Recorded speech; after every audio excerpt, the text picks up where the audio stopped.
You're listening to Puma Podcast. Kapag may free time ka, mas gusto mo bang matulog sa bahay o lumabas with friends? Matulog na lang muna sa bahay. Pahinga. Sa buong isang linggo, kailangan yan. Buong isang linggo. Wow! Ito. Magbasa ng libro o manood ng movie?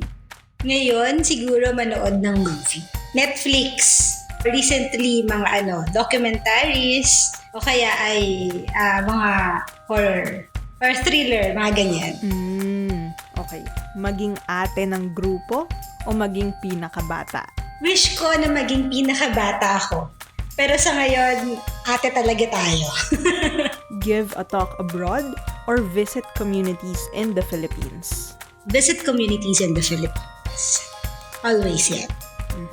Okay, last na. Bumalik sa pagiging estudyante o ituloy ang pagtatrabaho? Ano ba yan? Ituloy na lang siguro yung pagtatrabaho. Kailangan natin ng pera bilang alipin ng salapi.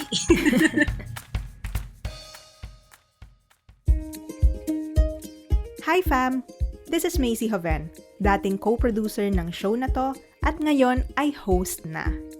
Ito ang Season 2 ng Kasama sa Pagbabago, kung saan kikilalanin natin ang mga leader mula sa generation natin. Inaalam natin kung ano nga ba ang mga pagbabagong sinimulan nila sa kanilang community, particularly in the space of democratic governance. At kung anong naging inspirasyon nila para masabing bilang kabataan ay kasama sila sa pagbabago. Ang Kasama sa Pagbabago ay isang podcast ng Youth Leadership for Democracy o YouthLED, powered by Puma Podcast. Sino nga ba ang youth leader na to na deserve ang isang linggong pahinga? Ako si Ferry Irish May Santiago. You can call me Irish na lang. I'm currently employed in the Department of the Interior and Local Government as a local government operations officer. Pero at night and during weekends, I am a community volunteer. I currently lead Adhika PH Inc. It's a non-government organization led by the youth. Lumalabas tayo, pupunta tayo sa mga communities to provide trainings and community engagement activities para sa kabataan at saka sa mga marginalized sector. Sobrang busy ni Irish, isang millennial from Mindoro. Tuwing weekdays, nag-a-assist siya sa administrative services para sa mga LGU. Pag hindi naka-duty sa full-time work, nakafocus naman siya sa role niya bilang ate ng Adhika.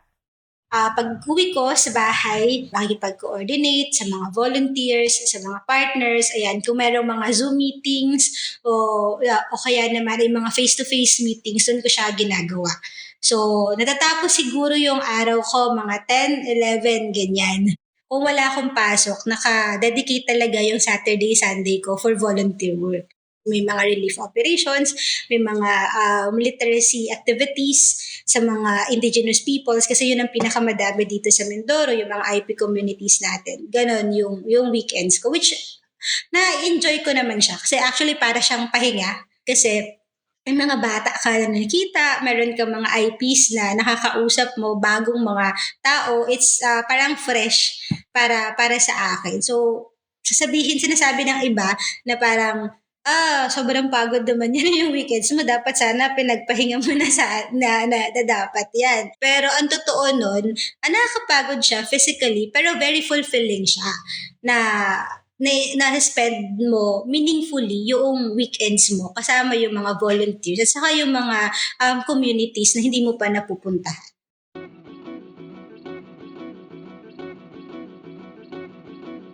Malapit sa puso ni Irish ang volunteer work, bata pa lang siya. Tuwing undas, sumasama siya sa kanyang pamilya para mamigay ng tubig at makilahok sa iba pang volunteer activities ng simbahan. Sa school naman, tumakbo siya bilang officer ng iba't ibang clubs hanggang high school.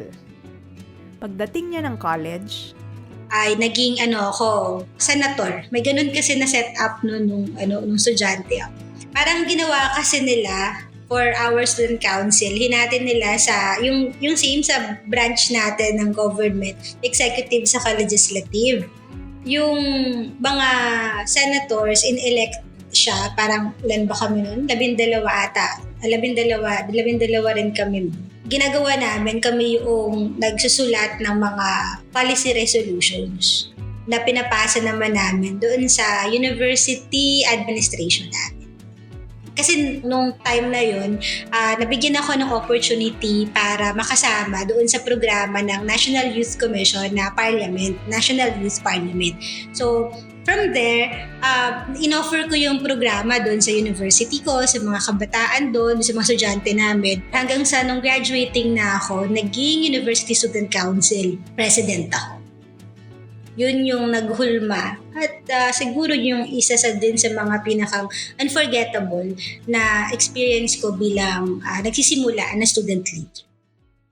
Dala-dala ang spirit of volunteerism, Irish followed this path of leadership, which led her to work in the government. Humawak siya ng iba't ibang posisyon sa DepEd, National Youth Commission, at ngayon, DILG. Noong 2021, naghahanda na ang lahat para sa 2022 national and local elections. Nalaman ni Irish mula sa COMELEC ang balitang ito. May nabasa kasi ako na article, parang report siya, na ang Mimaropa ay isa sa mga regions na may pinakamababa na voter registration application para sa 2022 national and local elections. Mimaropa stands for Mindoro, Marinduque, Romblon, and Palawan. So, ang ginawa ko, parang nasa southern part ako ng Oriental Mindoro nung time na yun. Tapos may mga nakakausap ako ng mga, ng mga kabataan, ng mga nakakasama din sa mga volunteer work. So, sabi ko, uy, samahan niyo naman ako. Gawa tayo ng parang isang project para sa national at local elections ngayon 2022. Mag-voter registration and citizen education tayo. Tapos, naisip ko na hindi ko pa naman kaya na buong Mimaropa. Kasi limited, sobrang limitado talaga din ng sources, limitado yung tao na makakasama. So, naisip ko na what if sa Mindoro na lang muna. Hindi agad siya nangyari nung time na yon. Para it took parang a month pa, July, bago siya na-launch talaga yung programa ng Rehistro Mindoro. Rehistro Mindoro ang tawag sa flagship voter registration, education, and empowerment program ng Adhika PH. Isinusulong nito ang good governance, ang karapatan at tungkulin ng bawat mamamayan na bumoto, at ang paggamit ng critical thinking sa pagpili ng ating mga susunod na pinuno. Naniniwala si Irish na may kapangyarihan ang bawat boto. Dito nakasalalay ang kinabukasan ng milyon-milyong Pilipino, kasama ng mga kabataan tulad niya at ng mga nasa laylayan. Dalawa yung specific na components na meron ang Rehistro Mindoro. Una, yung voter registration, kung saan tumutulong tayo kasama ang Commission on Elections na nagpaparehistro sa mga bagong botante. Pangalawa, yung citizen education o yung tinatawag na voter education. Tayo naman ay bumababa sa mga communities, sa mga school, para mag-provide ng mga talks or mga assemblies para mapataas yung kaalaman ng mga voters natin pagdating sa kanilang rights, pagdating sa pagboto, at saka yung responsibilidad. Dinidiscuss din natin doon kung ano ba yung demokrasya, ano yung kahalagahan ng pagboto, at ano yung mga pwede nila na i-consider kapag sila ay pumipili ng iboboto nila, whether kung national post man ba yun or kung local post. Noong 2022, para sa national and local elections natin, ang aming strategy during that time ay medyo malakihan at saka house to house yung ginawa namin na voter education. So, kapag sa mga malakihan, at least 50 na mga kabataan. O kaya naman, mayroon din kami ng mga assemblies na iniimbita namin mismo mga taga-barangay. Meron din kaming strategy during that time ng national and local elections na nagbabahay-bahay. So ito yung one-on-one, may mga volunteers tayo. Nung 2022, yung volunteers natin ay umabot hanggang 320 na mga volunteers mula sa pinakang unang bayan na sa Oriental Mindoro hanggang sa pinakadulo sa south. So lahat ng bayan, 15 kasi yung bayan dito sa Oriental Mindoro, lahat 'yon may volunteers tayo. Lahat din ng bayan nagkaroon tayo ng chance para makapag-work with COMELEC. Mula sa Rehistro Mindoro, kabilang ako sa 2022! Matapos ang unang major project ng Rehistro Mindoro, Barangay at Sangguniang Kabataan Elections o BSKE naman nitong 2023 ang pinagtuunan nila ng pansin. If you can remember, 2018 pa dapat ang eleksyon na to. Pero dahil na-postpone, umabot na ng 5 years bago itinuloy ang BSKE.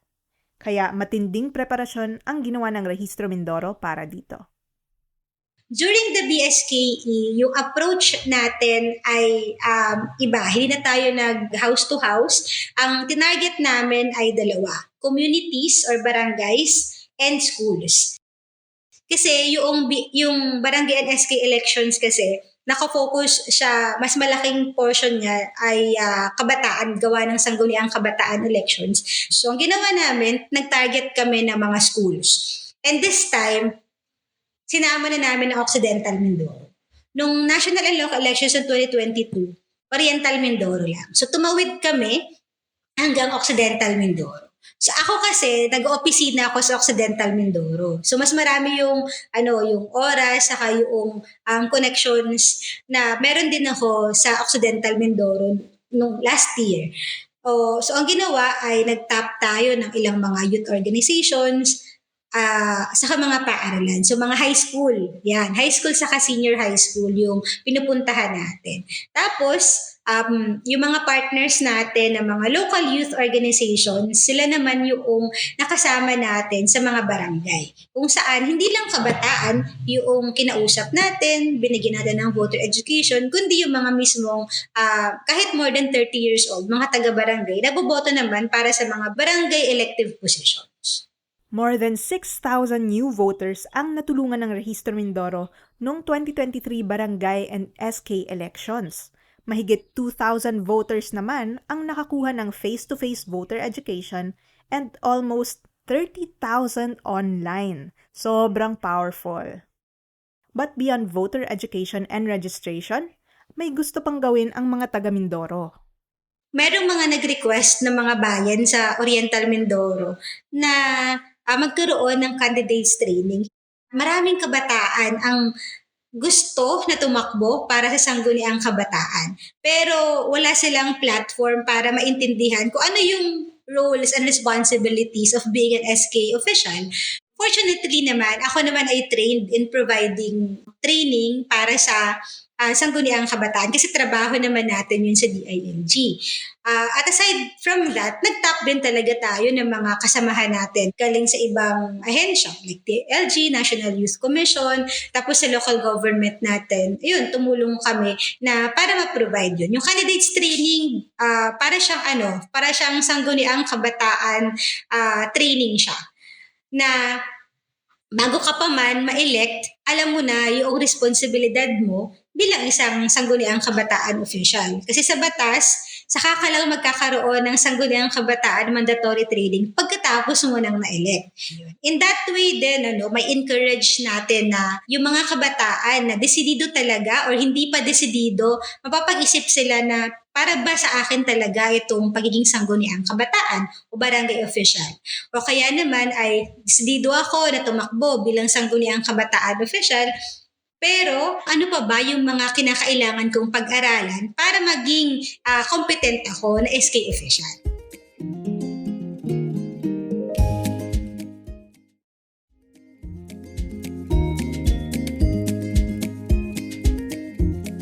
Nabanggit ni Irish kanina na 300 plus ang volunteers ng Rehistro Mindoro noong 2022 elections. Pero dito sa BSKE 2023, halos mga lahati ang number of volunteers. Tinanong ko si Irish tungkol dito at nagulat ako sa sagot niya. Hindi ko siya tinake negatively kasi more than half or almost half ng mga volunteers natin nag-aspire sila na maging officials ng Sangguniang Kabataan. So, kumbaga parang sa akin, oo, nabawasan tayo ng mga volunteers natin, pero nakita naman natin yung impact ng Rehistro Mindoro sa personal nilang buhay. Kasi sa pamamagitan ng mga sinamahan nila ng mga activities sa Rehistro Mindoro. Mga parang nabuhay sa kanila na, uy, gusto ko pala magsangguniang kabataan official para sa ganun na makakapag-cause ako ng change doon sa barangay ko. Ayun, so, it's a challenge na mas maunti yung volunteers mo, pero nakakatuwa kasi ibig sabihin na mas maraming kabataan ngayon ang gusto na pumasok sa mga formal na processes at saka organizations para mas bigit pa na ma-involve sila sa demokrasya saka sa pamamahala. Seeing the fruits of their efforts, napataas nila ang voter registration numbers ng Mindoro, nahikayat nilang tumakbo ang mga kabataan, tinanong ko si Irish, ano nga ba ang sikreto sa pag-involve ng kabataan sa mga democratic processes gaya ng eleksyon? Yung approach na ginamit namin sa Rehistro Mindoro, hindi siya yung typical na lecture or classroom type. Ginawa namin more on activities siya talaga. Nung itong recent na Barangay NSK elections, ako yung nag-facilitate sa Occidental Mindoro. Bali, 2 schools yung pinagsama namin, yung isang national high school saka isang state college doon. So nagpadala sila ng mga estudyante nila na magiging participants doon sa activity para sa Rehistro Mindoro Voter Education na boto para sa pagbabago caravan. Ayan. So, yung activity na yun, nagkaroon kami ng role-playing. So, yung role-playing na yun, ano ba yung gagawin nila pagdating ng election, paano ba sila boboto, paano kung magkaroon sila ng problema, doon sa kanilang polling precinct. May ginawa tayo candidate scorecard. Yung sa candidate scorecard, para kang nagtatara ng mga hinahanap mo sa isang kandidato. Saka ganun din sa isang botante. Ayun. So sa kandidato, naglilista sila ng kanilang katangian, ano ba yung hinahanap nila pagdating sa kandidato. Tapos, yung isa naman, paano mo naman masasabi na ikaw isang responsableng botante. Siguro unforgettable yun para sa akin kasi yung feedback na nakuha natin galing din sa mga college saka high school students ay parang ang engaging. At nabigyan siya ng pagkakataon na ma-express yung sarili niya. Kasi hindi daw parang hindi siya madalas nagkakaroon ng pagkakataon para ma-share yung ganun na pananaw niya. Hindi siya madalas nabibigyan ng pagkakataon para makipag-usap dun sa mga kapwa niya estudyante, dun sa kanyang school, pagdating doon sa political views niya. Pero during that time, dahil nga inclusive at safe yung spasyo na binigay natin doon sa assembly na yon, nagkaroon siya ng chance. At meron din nagsabi na medyo nawala daw yung pagkamahiyain niya, lalo tigit nung nag-role-playing sila. So, syempre, pag nag-role-playing, dapat todo bigay ka talaga. Sinisigurado namin na bawat isa may boses during the small group discussions para sa ganun manggagaling sa kanila yung kanilang ideya pagdating sa demokrasya, pagdating sa pamamahala, ano yung kaya nilang ibigay, kaya nilang gawin din bilang mga kabataan at mga estudyante pagdating sa political participation, lalo higit pagdating dun sa pagbabago na gusto nila dun sa kanilang barangay, sa pinakamaliit na political unit ng society natin.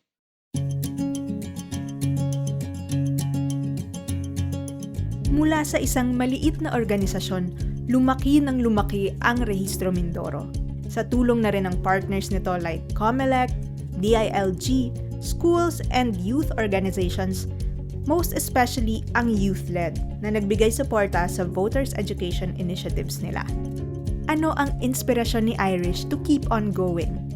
Ang pinaka-inspirasyon ko para masabi na ako ay bahagi ng pagbabago, hindi dun sa personal na accomplishment na meron ako bilang ate ng Adhika at ng Rehistro Mindoro, kundi doon sa nakikita ako ng mga maliliit na pagbabago, hindi lamang din sa mga volunteers na meron tayo, kundi ganun din doon sa mga communities at doon sa mga participants na nai-engage natin. Kahit kahit pa paano, merong pagbabago na nangyayari sa kanila. May change in mindsets. And definitely, yung change dun sa mindset na yun, mag-change din yung kanilang attitudes and behavior toward political participation. Naniniwala ako na tayo yung tinatawag na change makers ng society natin. Merong vigor, merong kakaibang enthusiasm at yung innovative na pag-uutak na minds yung mga kabataan natin para mag-initiate ng mga projects, ng mga activities na makakatulong para mag-develop ng communities na kinabibilangan nila and in general, yung nation na meron tayo. So ako naniniwala ako na dapat ay maniwala at magtiwala tayo doon sa boses, sa lakas ng boses ng kabataan na meron tayo. Okay, ang huling tanong para kay Irish, katulad nung game natin kanina, dumami ang volunteers ng Rehistro Mindoro o magkaroon ng programs sa ibang regions like Rehistro Mindoro? I would say na mas magkaroon ng mas maraming programa tulad ng Rehistro Mindoro sa iba pa na mga rehiyon, iba pang mga lalawigan sa Pilipinas. Niniwala ako na pag mas marami tayo, mas malaki yung change na pwede natin na magawa. Nag-call for volunteers ulit kami, pero aside from call for volunteers, nag-call for partners kami. I-engage namin yung mga maliliit na mga youth organizations sa mga bayan. Siniwala rin ako na mas marami pang kabataan tayo na makakasama para sa pagbabago. Yan si Irish Santiago, a youth leader who envisioned a Philippines where every youth took an active part in shaping our future and is making it happen little by little. Sana na-encourage kayo na maging kasama rin sa pagbabago sa inyong communities, sa maliliit man o malalaking mga hakbang. Just like Irish. Kasama sa Pagbabago is a podcast of Youth Leadership for Democracy or YouthLed, powered by Puma Podcast. Again, I'm your host, Macy Hoven. This episode was produced by me with editorial assistance by Reynald Ramirez. It was edited by Mark Casilian. Follow Kasama sa Pagbabago on Spotify, Apple Podcasts, YouTube, or wherever you listen. And if you enjoyed this podcast, share nyo naman. Bye!